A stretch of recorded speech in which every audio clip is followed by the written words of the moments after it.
le monde, bienvenue à La Chapelle en ligne. Je m'appelle David et je suis le pasteur principal ici à La Chapelle. À chaque semaine, on a des gens qui se joignent à nous pour une première fois, parfois des chrétiens, mais aussi des gens qui sentent qu'il manque quelque chose dans leur vie. Si c'est toi, on est vraiment content que tu sois là. On est certain que ce n'est pas un hasard, que Dieu a un plan pour toi et on espère que la réunion d'aujourd'hui va t'aider à découvrir ce plan-là. Avant d'aller plus loin, je veux t'inviter à saluer tout le monde dans les commentaires maintenant. Aujourd'hui, c'est un de mes mentors, le pasteur Daniel Descaries, un grand ami de La Chapelle qui va apporter le message. Mais comme toujours, on débute en louange avec La Chapelle Musique. Plus haut, plus haut, plus haut. Lorsque je m'égare et que les ténèbres couvrent la voie, quand tous ces mensonges m'attirent et me détournent de toi. Oh, oh, oh. Je lève les yeux et aperçois ta lumière. Je regarde à toi et retrouve mes repères. Mon âme était perdue, mais tu m'as retrouvé à la croix. Wow. Non, rien n'est plus haut, plus haut, plus haut. Rien n'est plus haut que la croix. Non, rien ne surpasse ton amour pour moi. Oh, oh. Non, rien n'est plus haut, plus haut, plus haut. Rien n'est plus haut que la croix, non, rien ne dépasse ton amour pour moi. Oh, oh, oh. Oh, oh, oh, oh. Oh, oh, oh, oh. Est-ce que j'ai l'illusion de pouvoir me sauver par moi-même? Et si je prétends pouvoir m'élever au-dessus du ciel? Oh, oh, oh. J'ouvre alors les yeux, ma vie n'est qu'une poussière. Face contre terre, je suis au bout de moi-même. J'ai besoin de toi, j'ai besoin de toi, besoin de la croix. Oh, oh, non, rien n'est plus haut, plus haut, plus haut. Rien n'est plus haut que la croix, non, rien ne se passe ton amour pour moi. Oh, oh, non, rien n'est plus haut, plus haut, plus haut. Rien n'est plus haut que la croix, non, rien ne dépasse ton amour pour moi. Oh, oh, oh. Oh, oh, oh, oh.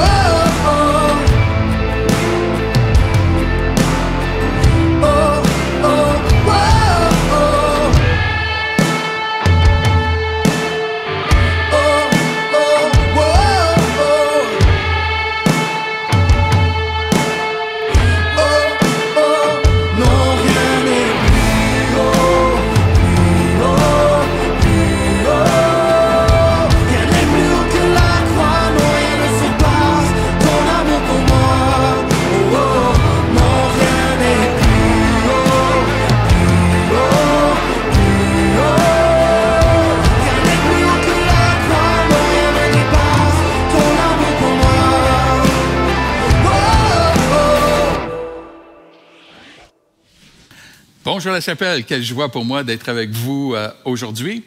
Et aujourd'hui, j'aimerais regarder un texte, un passage dans les évangiles, dans l'évangile de Luc, au chapitre 4, les versets 18 et 19, où on voit Jésus qui va être en train de lire les Saintes Écritures et il va dire ceci.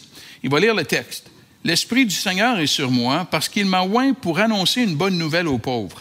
Il m'a envoyé pour guérir ceux qui ont le cœur brisé, pour proclamer aux captifs la délivrance et aux aveugles le recouvrement de la vue, pour renvoyer libres les opprimés, pour publier une année de grâce du Seigneur. » Le contexte ici est assez particulier parce que Jésus se retrouve dans la synagogue de son enfance, dans son village. Il a été baptisé il y a quelque temps par Jean-Baptiste et il a traversé 40 jours dans le désert.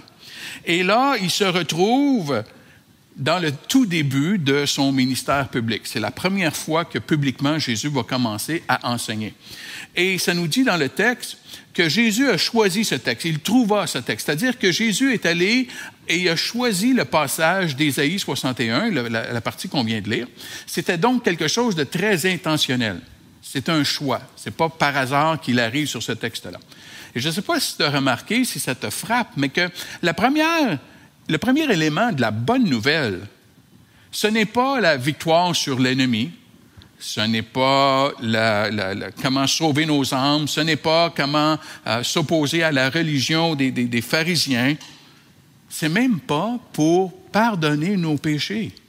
Le premier élément de la bonne nouvelle, c'est de venir guérir nos cœurs brisés. On peut se demander pourquoi. Bien, dans Matthieu 15, on voit ceci. Mais ce qui sort de la bouche provient du cœur, et c'est ce qui rend l'homme impur.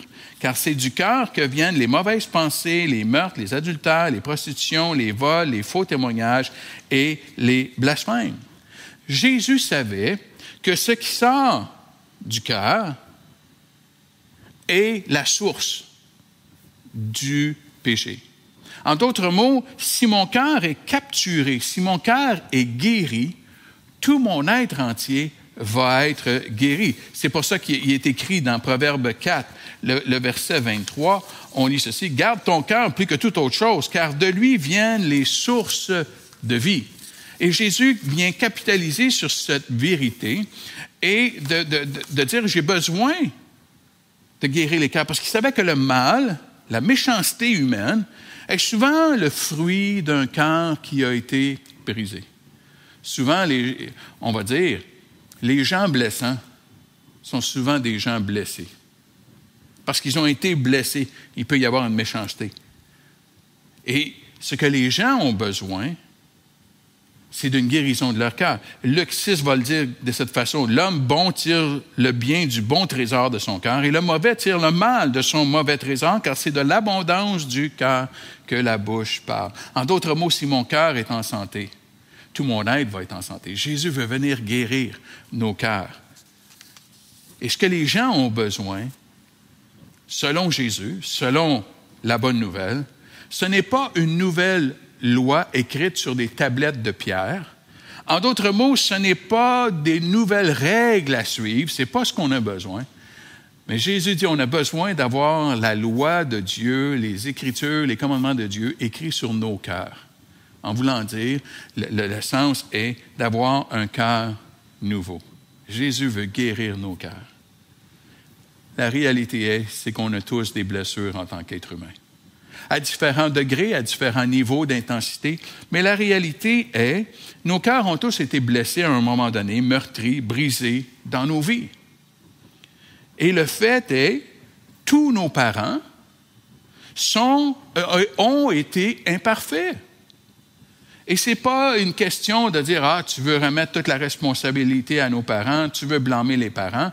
Non, en tant que parent, je suis le premier à dire mais que ce n'est pas toute ma faute. Mais en même temps, j'ai besoin de réaliser que mes parents n'étaient pas parfaits. Ils n'étaient pas parfaits. Dans toutes leurs meilleures intentions, dans tous les motifs les plus purs, n'étant pas parfaits, il est possible, et il est pratiquement certain, qu'il y a des choses qui vont m'avoir blessé, même si c'était involontaire. Mais en même temps, dans certains contextes, c'était dans des contextes très dysfonctionnels où le niveau, l'ampleur de la blessure est encore plus intense. Et parfois, je peux vérifier l'intensité de ma blessure émotionnelle par mon réflexe émotionnel. Est-ce que ça t'est déjà arrivé de réagir d'une façon, tout à coup, d'un réflexe, et te demander, mais comment se fait-il que je réagis de cette façon-là? Tu vois quelqu'un ou tu entends quelque chose et immédiatement ton estomac vient en nœud. Il y a une anxiété qui vient immédiatement, il y a une boule. Puis des fois, le souffle peut être court. Tout à coup, le cœur dit, mais qu'est-ce qui s'est passé là? Je n'identifie pas la source. Tu te lèves, puis tu as une anxiété parce que tu as une grosse journée devant toi. Ou parfois, tu te lèves et tu n'as aucune idée du pourquoi, mais tu es dans l'anxiété, tu es dans la peur. Tu vois une scène dans un film ou tu vois une scène dans une série. Il y a quelque chose, il y a un réflexe émotionnel qui prend place. Peut-être que tu es de ceux qui sont incapables de sortir de la maison sans que tes cheveux soient tout bien peignés, que tout ton maquillage, tout bien habillé. Tu ne comprends pas la chanson « On est-tu bien dans notre coton ouaté ». Tu ne peux pas comprendre qu'il y a des gens qui oseraient sortir en public habillés de cette façon-là parce que tout doit être parfait lorsque tu sors. C'est quoi tes réflexes? Parfois, c'est dans nos dépendances. Tu vois, dans nos dépendances, c'est pour aller engourdir une douleur intérieure. C'est ça le but d'une dépendance. Que ce soit la nourriture, que ce soit la pornographie, que ce soit la drogue, l'alcool, les achats, peu importe. Qu'est-ce qui me rend captif à la source? C'est d'aller voir, mais qu'est-ce qui est la blessure que je cherche à engourdir? Qu'est-ce qui me fait mal à l'intérieur? C'est quoi ma blessure? Peut-être que c'est des mal-être dans tes relations interpersonnelles. C'est toujours difficile pour toi. Difficile de te rendre vulnérable, difficile de t'ouvrir. Pourquoi? Parce qu'il y a eu des blessures. Il y a eu des blessures. Et Jésus désire venir guérir nos cœurs brisés. C'est son emphase, c'est sa vision, c'est son focus, si je peux me permettre, de vouloir guérir nos cœurs brisés, afin que nous puissions vivre la vie en abondance dans des relations riches et nourrissantes. Jésus dit, le psalmiste dit, « Il guérit ceux qui ont le cœur brisé et il pense leurs blessures. » Alors la question devient, mais comment? Comment Jésus va venir guérir mon cœur qui est brisé ou les blessures dans mon cœur? Et je veux regarder avec toi un certain processus en différentes étapes qu'il faut permettre un peu de fluidité. Hein. Dans les étapes, des fois, on regarde quelque chose, mais l'être humain n'est pas catégorisé de cette façon-là. Alors, c'est fluide, ça va bouger d'une place à l'autre. Et parfois, étant donné que c'est un processus, c'est possible que deux choses. Une, que j'ai besoin de répéter le processus. Hein, parfois, ça ne se fait pas tout d'un coup. Et d'autres fois, j'ai besoin d'être accompagné de quelqu'un pour justement traverser ce processus-là. Mais à quoi il ressemble ce processus-là? La première chose, c'est d'accueillir la présence puis l'assurance de son amour, que Jésus m'aime, que je peux l'inviter dans les endroits très, très, très vulnérables, dans les endroits très, très, très douloureux de mon cœur. Je peux lui faire confiance. Tu sais, c'est pas banal quand tu as vécu dans un contexte dysfonctionnel de faire confiance, même à Jésus. Boris Cyrulnik, qui est un psychiatre français, faisait référence au fait du besoin d'attachement du bébé avec la maman. Et dans ce besoin d'attachement, c'est là que le bébé trouve sa sécurité. Alors l'enfant, très jeune, trouve sécurité parce qu'il y a un attachement avec maman. Et parce qu'il a cet attachement-là, ce pôle de sécurité-là, l'enfant peut aller explorer le monde. Et lorsque c'est trop dangereux, il sait qu'il peut toujours revenir auprès de maman. Donc, l'enfant qui est sécurisé va avoir beaucoup plus tendance à explorer que celui qui n'est pas sécurisé. L'enfant qui n'est pas sécurisé, l'enfant qui est dans un univers dysfonctionnel où maman et les gens autour de lui ne sont pas sécurisants, il n'y a pas d'attachement, va percevoir le monde comme étant dangereux. Et bien souvent, dans des expériences, on retrouvait ces enfants-là cachés dans un coin de la pièce. Hein. À la limite, ils étaient tellement remplis d'angoisse qu'ils devenaient à se frapper de l'automutilation ou frapper maman lorsqu'elle revenait dans la salle, qu'ils l'avaient laissé. Le besoin de sécurité rend la confiance possible. Quand je ne l'ai pas reçu, c'est un processus de faire confiance, même à Jésus. Il y a des éléments dans ma vie, moi, que Dieu a adressés après plus de 20 ans de vie chrétienne. Et de me demander, mais Seigneur, comment se fait-il que maintenant on adresse ce sujet-là? Et j'ai vraiment ressenti, le Seigneur me dit, parce que tu ne me faisais pas confiance pour aller là auparavant. J'ai besoin de venir. La première étape, c'est de dire, Seigneur, je sais que tu veux mon bien. Hein, je sais que tu veux mon bien. La deuxième étape, bien, c'est d'inviter le Seigneur. Seigneur, tu connais la blessure. Je t'invite dans cette blessure-là. Tu sais, notre réflexe, hein, c'est de toujours vouloir fuir la douleur. Quand tu vas chez le médecin puis tu t'es blessé, bien souvent, hein, qu'est-ce que le médecin va faire? Bien, il va aller, est-ce que ça fait mal? Est-ce que ça fait mal quand je pèse ici? Parfois, ça fait très mal. Hein? Mais le médecin a besoin d'aller dans la blessure pour comprendre, pour apporter la guérison. J'ai besoin d'inviter Jésus, de dire, d'accord, Seigneur, viens dans cette blessure-là. La troisième chose, c'est que j'ai besoin d'inviter le Seigneur dans les souvenirs. Alors, ce qui arrive, c'est que bien souvent, mes réactions émotionnelles d'aujourd'hui sont issues d'un souvenir, qui est des événements qui ont pris place dans mon enfance. Et là, dans la prière, c'est de demander au Seigneur, Seigneur, fais juste remonter les souvenirs. Hein? À ton rythme à toi, Seigneur, puis au rythme que moi je peux prendre. Fais remonter. Et là, dans les souvenirs, ramène ta vérité. Amène ta lumière sur ce que j'ai vu, sur ce qui s'est passé, sur ce que j'ai vécu. Tu vois, l'enfant va vivre son enfance de croire que c'est lui la faute, parce que ce n'est pas les parents, c'est lui la faute, c'est sur lui. Alors, tout ce qui se passe vont dire que c'est sa faute. Voici à quoi ça a ressemblé pour moi. Bien souvent, il y a plusieurs écoles de pensée qui disent le premier souvenir que tu te souviens, le souvenir le plus ancien, est déjà chargé d'éléments qui vont t'influencer pour le reste de tes jours.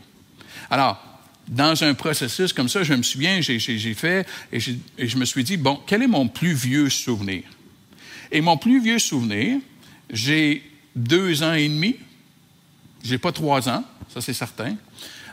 J'ai à peine 2 ans et demi, je suis en voiture, je suis debout derrière le banc, c'est une autre époque, évidemment. Mon père conduit la voiture, ma mère est assise devant moi, et ma grand-maman est assise. Et ma grand-maman est en crise. Elle pleure, elle est en crise. Et mon père se retourne et, avec son bras, me dit, « Veux-tu arrêter? Tais-toi. » Okay? C'est ça le souvenir. Alors, le réflexe que j'ai de cet élément-là, c'est que j'ai fait pleurer grand-maman. C'est pour ça que papa me corrige. Parce que j'ai bougé, parce que j'ai 2 ans et demi, là. Okay? Et là, je suis convaincu que c'est parce que moi, j'ai mal agi et j'ai fait de la peine à grand-maman. Alors, dans un processus de vouloir, Seigneur, mettre la lumière dans ce souvenir-là. Et j'ai été voir ma mère. Et je lui ai dit, maman, j'ai un souvenir. Et je lui raconte le souvenir. Bon, premièrement, ma mère est complètement assommée du fait que je me souvienne. Elle dit, Daniel, tu avais à peine 2 ans et demi. Tu te souviens de cela? Je dis, oui. Mais qu'est-ce qui se passait? Et tu vois, ce que je ne savais pas, que ma mère m'a éclairé, c'est qu'on était au cimetière quelques semaines à peine après le décès de mon grand-papa. Ma grand-maman est en plein deuil. Elle était en crise parce que mon grand-papa est décédé soudainement et subitement. Et c'est pour cela que ça n'avait rien à voir avec moi. Tu vois? Mais toute l'image que j'avais de moi, de ma méchanceté d'avoir fait pleurer, j'ai demandé à Jésus, viens mettre la lumière, viens mettre la vérité. Qu'est-ce qui s'est passé vraiment? Parfois, c'est simplement dans la lumière de remettre la responsabilité à ceux qui m'ont fait mal, que j'y étais pour rien, j'étais victime de ce que j'ai vécu. La 4e étape, c'est d'avancer tranquillement dans le processus de pardon. Pardonner ceux qui m'ont fait mal, pardonner ceux qui m'ont blessé. C'est un processus.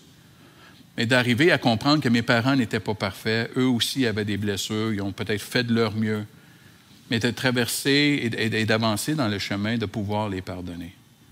Mais également de me pardonner. De me pardonner. Il y a peut-être des choses que j'ai crues à propos de moi, il y a peut-être des choses que moi j'ai faites. Et là, j'ai besoin d'entrer dans ce terrain, dans ce chemin du pardon, qui est un processus de demander pardon à Dieu et d'offrir mon pardon à ceux qui m'ont offensé. L'étape suivante, c'est de renoncer ce qu'on appelle les mauvaises alliances, c'est-à-dire renoncer aux conclusions qu'on a tirées et de ramener la vérité de Jésus dans ces conclusions-là. À 16 ans, moi, j'ai fait une alliance, j'ai dit à 16 ans, il n'y aura plus jamais personne qui va avoir du pouvoir sur ma vie. Dû à mon enfance, dû à mon adolescence, j'en étais arrivé à cette conclusion-là. Je ne connaissais pas le Seigneur, j'avais 16 ans et j'ai fait cette alliance-là. C'était une alliance que j'ai dû briser à 22 ans quand j'ai accepté Jésus, parce que là, je prenais conscience que, je donnais du pouvoir sur ma vie à quelqu'un. Alors, il fallait que je brise cette alliance-là. Dans le mariage, c'était la même chose, de donner du pouvoir à quelqu'un d'autre. Mais tu vois, j'avais besoin d'aller briser quelques alliances pour gérer mes blessures émotionnelles, des fausses conclusions que j'ai tirées dues à ce que j'ai vécu. Et j'ai besoin d'y renoncer, de dire non, Seigneur, je veux y aller avec ta vérité et faire mes propres, des nouvelles alliances basées sur ta vérité à toi. Et là, de recevoir la guérison. De recevoir la guérison. tout ceci, c'est bien, on prend conscience, on nomme les choses, on est capable de baser notre guérison sur la vérité. C'est pour ça qu'en psychothérapie, on va retourner à l'enfance. Parce que c'est de là que viennent les conclusions, c'est de là que viennent les messages, c'est de là que viennent ce qu'on appelle la psychodynamique, c'est-à-dire ma façon de voir la vie, ma façon de voir le monde, vient de mes blessures, vient de mon vécu. Et là, j'invite Jésus dans cela pour commencer à dire, Seigneur, viens restaurer, viens guérir mon cœur qui a été brisé et que peut-être j'ai barricadé derrière un mur de protection. Viens rassurer mon cœur, viens le guérir. Parce qu'il y a des choses que j'ai conclues qui sont erronées. Mon épouse me fait remarquer il y a quelques années de cela, à quel point j'étais pessimiste. Elle me dit, Daniel, tu es tellement pessimiste. Quand arrive une situation, tu vois immédiatement la catastrophe. Tu vois immédiatement le désastre. Et j'ai été obligé d'admettre qu'effectivement, mon premier réflexe, moi, s'il y a quelque chose où je ne suis pas en contrôle, s'il y a un événement qui prend place où il y a de l'incertitude, mon scénario, c'est la catastrophe. Mon scénario, c'est le désastre. Il est certain que ça va mal terminer. Alors, j'étais devant Dieu. J'ai dit, Seigneur, d'où vient ce côté pessimiste qui est là? Je vois constamment le désastre. Et le Seigneur m'a simplement ramené dans mon enfance pour me rappeler que à tous les jours, les week-ends, la semaine, vacances, pas vacances, fête de famille, pas fête de famille, la journée se terminait avec mon père qui était ivre. Ça se terminait toujours comme ça. Mon père était ivre à tous les soirs. D'ailleurs, j'ai remarqué que j'ai très peu de souvenirs, de bons souvenirs, de quelque chose que j'aurais fait avec mon père en soirée. J'en ai très peu. Pourquoi? Parce que déjà, mon père était ivre en soirée. La majorité de mes bons souvenirs de mon père, c'est tôt le matin, en avant-midi, avant qu'il ait commencé à boire. Mais chaque journée, chaque vacances, se terminait toujours par le désastre, l'alcool, l'instabilité, à la limite, le danger. Je me souviens d'avoir vécu un bon temps. On visitait des membres de la famille, et puis on était dans la campagne, et c'était en été. Et puis j'ai vraiment eu un élan. J'ai peut-être 14, 15 ans à ce moment-là. Je ressens un élan de bonheur. Je m'en souviens encore. Un élan de bonheur. Et tout à coup, je me suis dit, ah oui, mais tantôt, il faut retourner à la maison. Tu vois mon réflexe émotionnel. Et d'amener Jésus dans cette guérison-là, de dire, Seigneur, viens guérir mon cœur, viens rassurer mon cœur, et de réaliser qu'avec Jésus, ça finit bien. L'histoire se termine bien. Même si, sur cette terre, mon temps est plus ou moins long, c'est les cieux qui m'attendent. Ça finit bien. Et de restaurer mon cœur, de ne pas toujours être dans la panique de la catastrophe, mais de réaliser qu'avec Jésus, il est là. Une fois, j'avais demandé à Jésus de dire, Seigneur, protège-moi de toute épreuve. Je ne veux avoir aucune épreuve, aucune anxiété dans ma vie. Amen.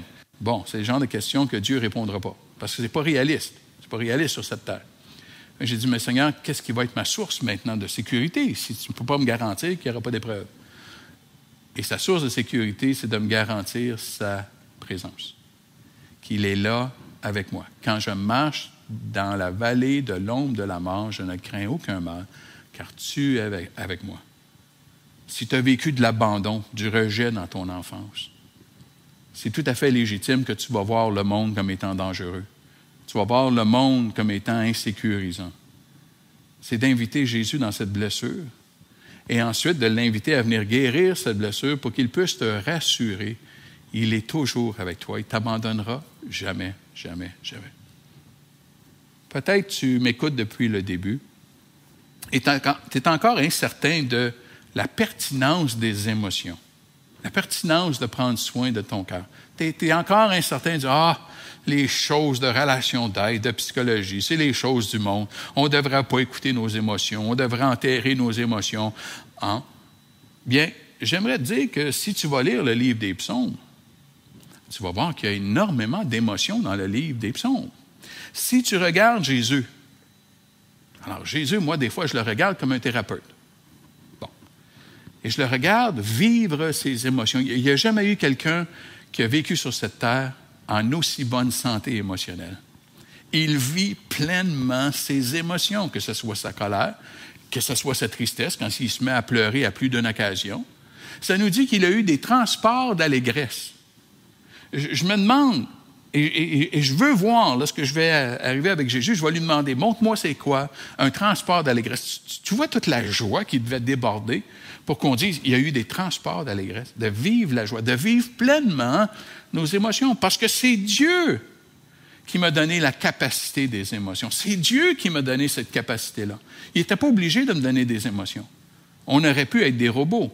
Un peu comme souvent je me plais à dire que Dieu aurait pu créer l'univers en noir et blanc. On ne l'aurait jamais su. On n'aurait jamais su la différence. Mais il a choisi d'y mettre la couleur. C'est beaucoup plus beau avec toute la couleur dans la création.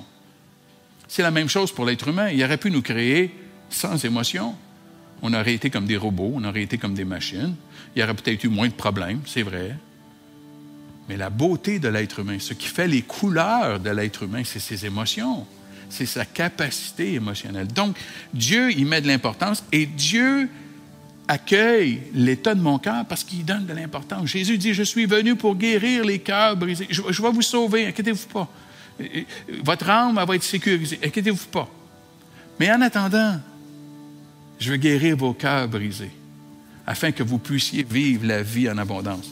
Dans Marc, chapitre 12, on lit ceci. Ça nous dit, pourquoi c'est si important? Parce que ça nous dit, tu aimeras le Seigneur, ton Dieu, de tout ton cœur, de toute ton âme, de toute ta pensée, de toute ta force. Et voici le second, tu aimeras ton prochain comme toi-même. Il n'y a pas d'autre commandement plus grand que ceux-là. Jésus résume tout et il dit, voici comment tu vas résumer tous les commandements. Tu vas aimer Dieu de tout ton cœur. Comment puis-je aimer Dieu d'un cœur qui est tout brisé, qui est tout en morceaux? J'ai besoin d'être guéri. C'est important pour pouvoir aimer Dieu de tout mon cœur.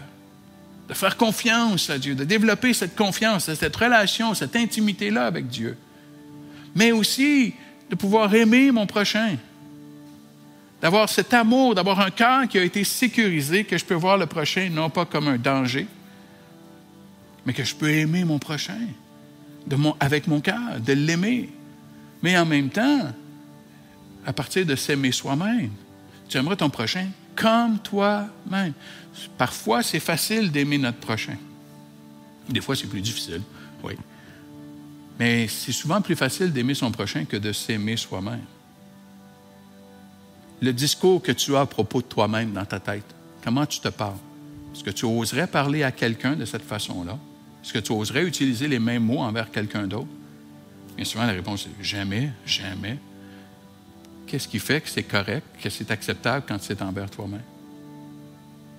Jésus désire guérir ton cœur afin que nous puissions vivre ce commandement. Dans Romains 10, Paul va dire, si tu confesses de ta bouche le Seigneur Jésus et si tu crois dans ton cœur que Dieu l'a ressuscité des morts, tu seras sauvé. Car c'est en croyant du cœur qu'on parvient à la justice et c'est en confessant de la bouche qu'on parvient au salut. Vois-tu l'importance de ton cœur ce matin? Vois-tu l'importance que ton cœur soit en santé? Pas de le négliger, pas de le nier, pas de l'enfouir, mais de le faire monter à la surface, de dire, Seigneur, je porte des blessures qui m'empêchent de vivre la vie en abondance que tu as pour moi, qui m'empêchent de vivre des relations autant avec toi qu'avec les autres, qu'avec moi-même. Il y a une souffrance que je porte. Et le Seigneur te dit ce matin, il veut guérir ton cœur. Ton cœur est important et il est précieux à tes yeux. Jésus accorde beaucoup d'importance à l'état de ton cœur. Parce que c'est Dieu qui nous a donné cette capacité-là, de pouvoir aimer. Si tu veux aller plus loin, je te recommande le livre de Dan Allender qui s'appelle « L'appel du cœur ». Les émotions révèlent nos questions essentielles sur Dieu. Je te recommande ce livre-là pour aller plus loin, pour aller pousser justement dans toute la capacité émotionnelle que nous avons, que Dieu nous a donnée. Est-ce que tu lui accordes cette importance ce matin? Est-ce que tu accordes l'importance à ton cœur? Est-ce que tu prends soin de ton cœur? Est-ce que tu prends soin de tes émotions? Est-ce que tu prends soin de tes blessures que tu vas porter pour en être guéri et ne plus en être paralysé? Est-ce que tu en prends soin afin de pouvoir trouver la vie en abondance, ta liberté dans tes comportements et d'avoir des relations interpersonnelles qui vont être riches et de pouvoir aimer Dieu de tout ton cœur, de toute ton âme, de toutes tes pensées, de toutes tes forces. Est-ce que tu prends soin de ton cœur ce matin? Jésus désire et il est venu pour guérir nos cœurs brisés. Si tu me permets, j'aimerais prier pour toi maintenant. Seigneur, je te remercie pour chaque personne qui nous écoute. Seigneur, tu connais chaque cœur. Tu vois les blessures de chacun. Je te prie, Seigneur, qu'il y ait une confiance qui s'installe, confiance en ton amour, que tu veux venir faire une œuvre et un travail de guérison dans leur cœur pour qu'ils soient libres. Libère ceux qui sont aux prises avec des dépendances, Seigneur, parce que leur cœur a été brisé. Fais monter à la surface des souvenirs pour comprendre d'où viennent nos comportements, afin que tu puisses venir mettre la lumière de ta vérité en nous et que tu puisses venir guérir nos cœurs qui sont brisés. En ton précieux nom, j'ai prié. Amen et Amen. Je t'invite à répéter le processus au nécessaire et à continuer d'aller devant Jésus pour être guéri. Maintenant, si tu veux bien, répondons à ce message en venant dans la louange et l'adoration.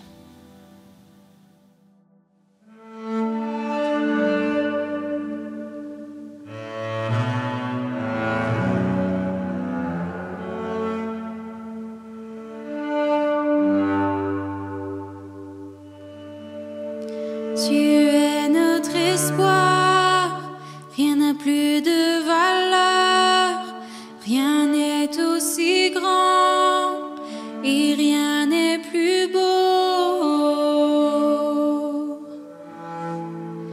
que ta présence.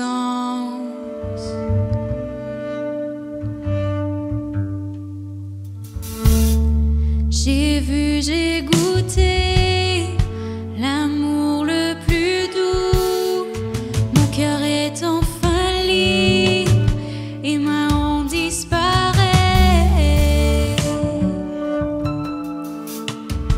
En ta présence,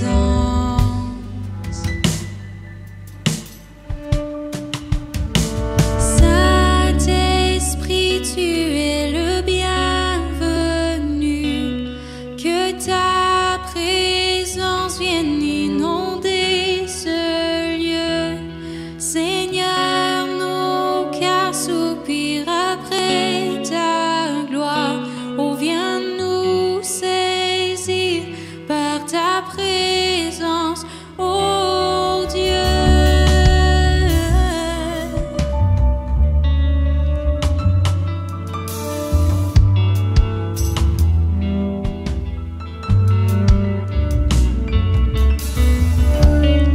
Tu es notre espoir, rien n'a plus de valeur.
Merci à la Chapelle Musique de nous avoir conduits en louange et merci, Pasteur Daniel, pour ton super message. Si tu sens que ton cœur est brisé, que tu as besoin de la guérison de Jésus, pas seulement pour ton cœur, peut-être pour ton être entier, je veux t'inviter à accueillir sa présence et à avoir l'assurance de son amour dans ta vie.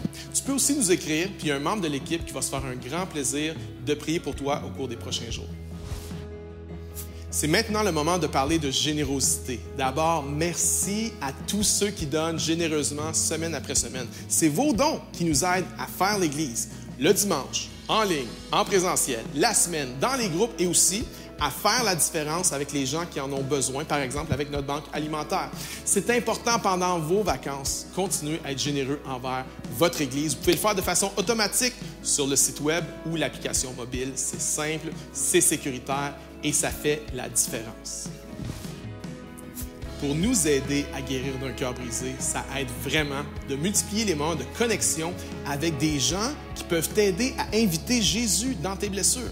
Et à la chapelle, on a plusieurs façons de le faire durant la semaine. Il y a bien sûr nos dimanches, en personne, Montréal, Québec, Gatineau. Au-delà des messages, au-delà des chants, on prend le temps de connecter les uns avec les autres avant et après la réunion. Une autre façon de connecter, c'est nos 5 à 7, des petits groupes dans les maisons qui se rassemblent la semaine pour connecter, prier, échanger sur la Bible ensemble. On a des groupes dans toutes les villes où on a une chapelle locale et même ailleurs. Tu peux t'inscrire sur notre site web sous l'onglet 5 à 7. Finalement, tous les dimanches, on se connecte virtuellement dans l'after pour discuter du message et échanger ensemble. Tu peux te joindre à nous maintenant en cliquant sur le lien que tu vas trouver sur le site web dans l'onglet After. Merci tout le monde d'avoir été avec nous aujourd'hui. On se revoit la semaine prochaine. On reçoit Stéphanie Rieder à la chapelle en ligne. Stéphanie va aussi être en présentiel à Montréal le matin. Le pasteur Jean-René va prêcher à la réunion du soir.